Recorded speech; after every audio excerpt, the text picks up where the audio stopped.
In the summer of 2018, an analytics team noticed that their DynamoDB query response times spiked every morning at 9 a.m.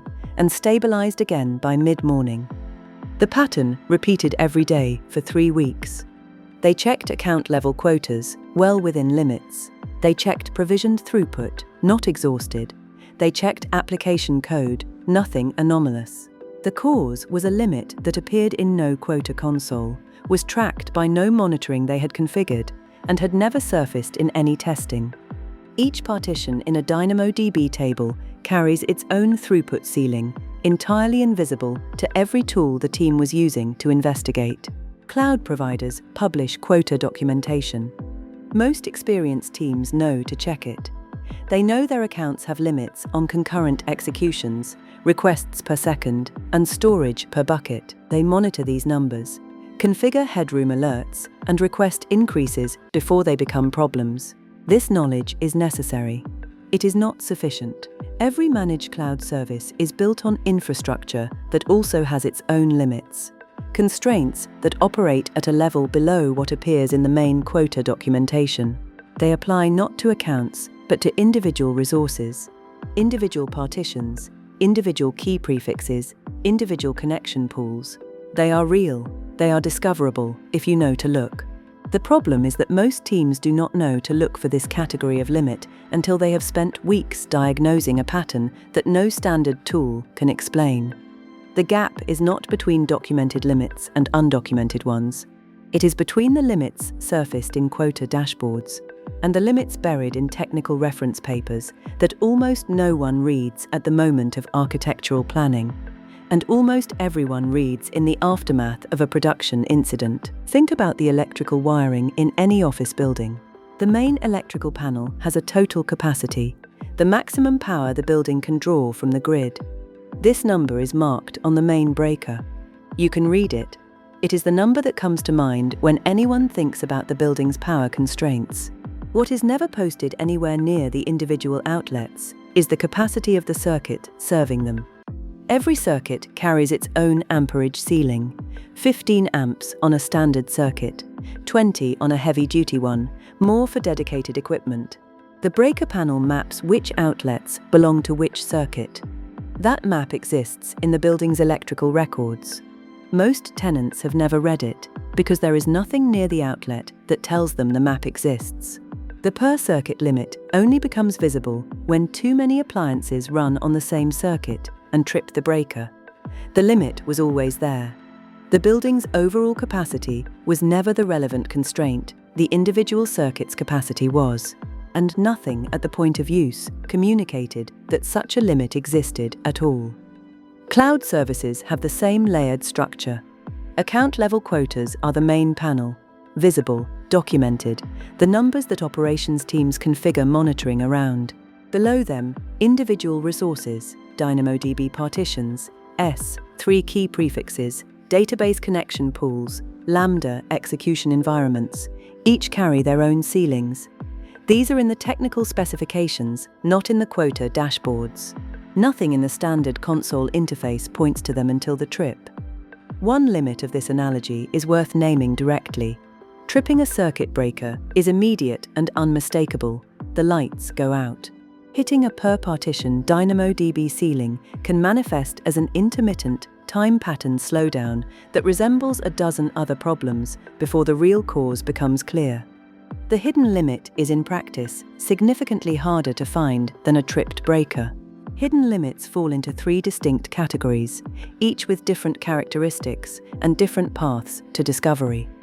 The first is per-resource limits, constraints that apply to an individual unit within a service rather than to the account as a whole. DynamoDB's per-partition throughput ceiling is a well-documented example. Each partition supports approximately 3,000 read capacity units and 1,000 write capacity units per second. An account's provisioned throughput can be set high. The account level number may show room to spare. An individual partition's ceiling is fixed regardless of what that account level number shows. An application that distributes reads and writes across many partition keys will never encounter this limit. An application that concentrates access under a single key, a date, a heavily trafficked product identifier, a status field with only a handful of possible values, will hit the partition ceiling long before the account-level quota becomes relevant, and will see throttling errors attributed in standard monitoring to a cause that does not quite fit what the metrics are showing. EWS S3 operates on the same principle at the prefix level. The service supports approximately 3,500 write requests and 5,500 read requests per second per key prefix. An application that distributes objects across many prefix structures spreads load across many independent throughput ceilings. An application that names objects with sequential timestamps or numerical IDs concentrates all requests under the same prefix and hits the per prefix rate ceiling, while the account-level quota shows no stress at all. The second category is internal service dependency limits. Constraints introduced by the services that a managed offering depends on internally. These are implementation details that providers do not expose in customer-facing quota documentation because, under normal conditions, they are invisible. They become relevant when those internal dependencies are under unusual load or when traffic patterns shift in ways that concentrate pressure on a component not designed to absorb it. The November 2020 AWS incident, where an internal operating limit on a data streaming service caused cascading failures across authentication, monitoring, and certificate management systems that depended on it internally, was a public example of a category that normally operates without any customer visible surface. The third category is operational defaults that exist outside the main quota console. AWS Lambda functions have a maximum temporary storage allocation per invocation. Historically 512 megabytes, now configurable to a higher ceiling, but still a fixed per invocation limit that does not appear in the service quotas interface. AWS step functions enforce a maximum of 25,000 events per execution history. AWS API Gateway enforces a 10 megabyte maximum payload size. These limits are published in service documentation, in technical reference sections and service limits pages, but not in the quota management console where operations teams go when they are reviewing their limits. A team that has used Lambda for several years may encounter the temporary storage ceiling for the first time when a data processing workload grows large enough to require it, and spend considerable time investigating before finding the number in a reference document they had not previously needed. What all three categories share is the same structural characteristic. They are documented, but in the places where engineers go after encountering the problem, rather than in the places where platform operators go to plan capacity before building. Load testing surfaces some hidden limits. An application that drives realistic traffic through its full dependency chain, with realistic key distributions, realistic concurrency levels, and realistic data volumes, will sometimes encounter per-resource limits in a controlled environment, rather than in production. But the conditions that reveal hidden limits are often the conditions most difficult to replicate before production traffic exists. The specific partition key access patterns, the specific object naming structures, the specific per-invocation data sizes that stress operational defaults. These emerge from real usage in ways that synthetic load tests approximate imperfectly. When hidden limits surface in production for the first time, the discovery is the incident. The practical response is to build monitoring that captures all unexpected error types from all services in the dependency chain, not only the error categories the team was already watching. When a per-resource limit is hit, it produces error signals. Those signals are present in service logs and platform metrics. Configuring monitoring to surface unfamiliar error types, rather than treating them as noise, until they become urgent enough to investigate, is the mechanism by which a hidden limit is caught on its second appearance, rather than its fifth. Provider support is also a resource that teams underuse at the design stage.